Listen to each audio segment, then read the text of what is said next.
पुराने शहर की किशनबाग चौराहे के करीब वाक़ एक इमारत में इतवार की सुबह आग लग गई। इतला मिलते ही पुलिस और फायर ब्रिगेड ने मौके पर पहुंचकर राहत कार्य के काम अंजाम दिए। पुलिस ने इमारत में मौजूद अफराद को बहिफाजत बाहर निकाला। फायर ब्रिगेड कैमरे ने आग पर काबू पा लिया। आग की वजह से इमारत की बालाई मंजिल में भी कशीफ धुआं फैल गया। इस वाक़े में कोई जानी नुकसान की इत्तला नहीं है। आग लगने की वजह मालूम नहीं हो सकी। मुकामी पुलिस मसरूफ़ तहक़ीक़ात है।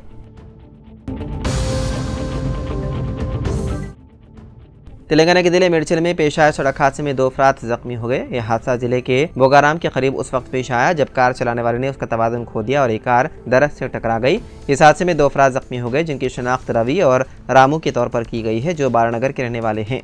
इस हादसे में कार को शदीद नुकसान पहुंचा। इतना मिलते ही केसरा पुलिस से मौके पर पहुंची जिसने इस सिलसिले में मुकदमा दर्ज करते हुए जख्मियों को इलाज के लिए अस्पताल मुंतकिल कर दिया। ये अफराद बोगाराम से केसरा की सिमत जा रहे थे कि यह हादसा पेश आया। मुकामी अफराद ने कहा कि तेज रफ्तारी हादसे की वजह है। पुलिस मसरूफ़ तहक़ीक़ात है।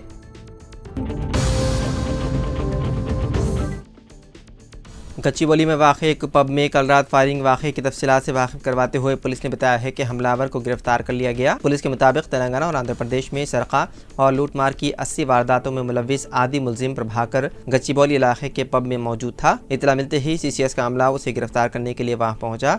पुलिस से बचने की कोशिश में मुलजिम ने फायरिंग कर दी जिसके नतीजे में CCS के हेड कांस्टेबल वेंकट राम रेड्डी को गोली लगी, वो जख्मी हो गए। फायरिंग के बावजूद पुलिस ने शातिर मुलजिम को गिरफ्तार करने में कामयाबी हासिल की जो फरार होने की कोशिश कर रहा था। जख्मियों को इलाज के लिए अस्पताल मुंतकिल कर दिया गया। पुलिस कमिश्नर साइबराबाद अविनाश मोहंती ने अस्पताल पहुंचकर जख्मी पुलिस मुलाजिम की इयादत की। पुलिस राय के मुताबिक प्रभाकर गुज़िश्ता 2 साल से मफरूर था। हाल ही में मोइनाबाद इलाके में एक सरक़े की वारदात के बाद मुकामी वाक़े के मुआयने पर उसके उंगलियों के निशानात दस्तयाब हुए। तब से पुलिस उसे पकड़ने की कोशिश में थी और CCTV फुटेज के जरिए उसकी तलाश जारी थी।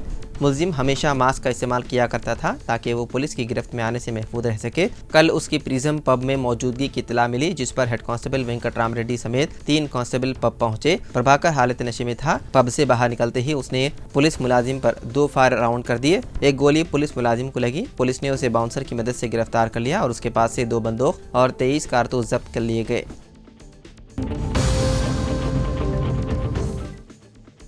योग गुरु बाबा रामदेव फिर एक बार मुश्किलों में हैं। केरला की एक अदालत ने उनके खिलाफ गैर जमानती वारंट जारी कर दिया।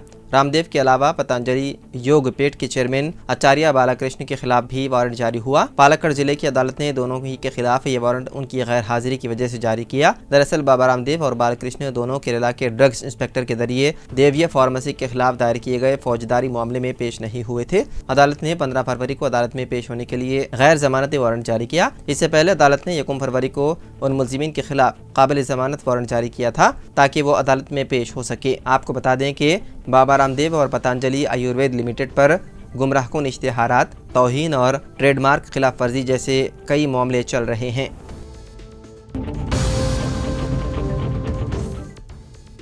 गुज़िश्ता रोज़ केसरा पुलिस हदूद के तहत हैदराबाद के रामपल्ली इलाके में मंशियात की स्मगलिंग के इल्ज़ाम में एक शख्स को गिरफ्तार कर लिया गया। मुलजिम की शनाख्त रामपल्ली के रहने वाले 25 साला श्रीकांत के तौर पर हुई है। वो पहले भी इसी तरह के मुकदमात में मुलव्विस था और जेल भी जा चुका था। जेल में क़ियाम के दौरान श्रीकांत की दोस्ती एक शिवा नामी मुलजिम से हुई जो कि एक मंशियात फरोश भी था। जेल से रिहा होने के बाद दोनों ने मंशियात का कारोबार जारी रखा जबकि श्रीकांत पकड़ा गया। शिवा को पकड़ने की कोशिशें जारी है। पुलिस ने मुलजिम के कब्जे से 5 लाख रुपए मालियत का गांजा बरामद कर लिया।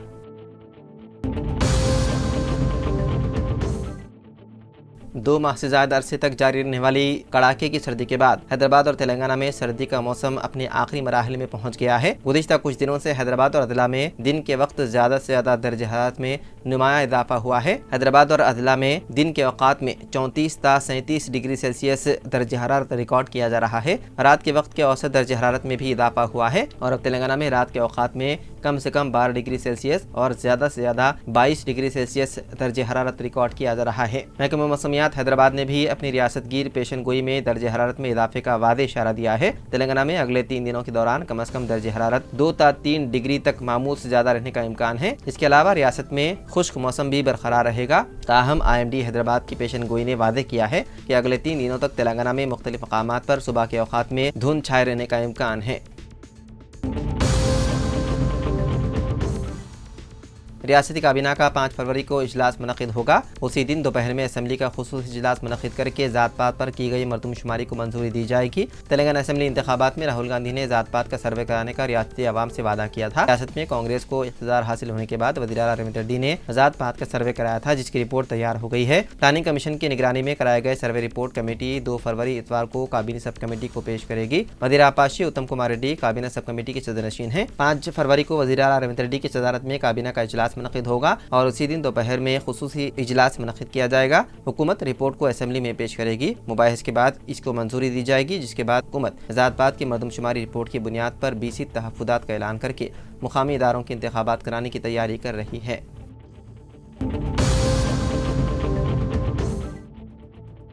महाराष्ट्र के जिले बुल्धाना में एक अजीब व गरीब केस मंजर आम पर आया, जिसे एक कुदरत का करिश्मा भी कहा जा सकता है। डिस्ट्रिक्ट अस्पताल में चेकअप के लिए आई एक 9 माह की हामिला खातून के पेट में पलने वाले बच्चे के पेट में जनीन पाया गया। ये केस उस वक्त मंजर आम पर आया जब एक हफ्ता कबल एक हामिला खातून सोनोग्राफी के लिए बुल्धाना के जिले अस्पताल आई। डॉक्टरों ने खातून की सोनोग्राफी की तो रहम में बच्चा साफ नजर आ रहा था, लेकिन माँ के पेट के अंदर बच्चे के पेट में जनीन के नशोनुमा देखकर डॉक्टर्स भी हैरान रह गए। सर्जन के मुताबिक ये बच्चों में एक आम रुझान है। इसमें एक बच्चे के पेट में दूसरा बच्चा परवान चढ़ता है। तकरीबन हर 5 लाख हामिला खवातीन में ऐसा एक केस होता है, मगर बच्चे की पैदाइश के बाद उसे कई मसाइल का सामना करना पड़ सकता है, लेकिन ये जनीन माँ और उसके बच्चे के लिए खतरा बन सकता है। अब सबकी नजरें डॉक्टर पर टिकी है। टेक्नोलॉजी के इस दौर में देखना ये होगा कि डॉक्टर्स इसका हल क्या निकालते हैं।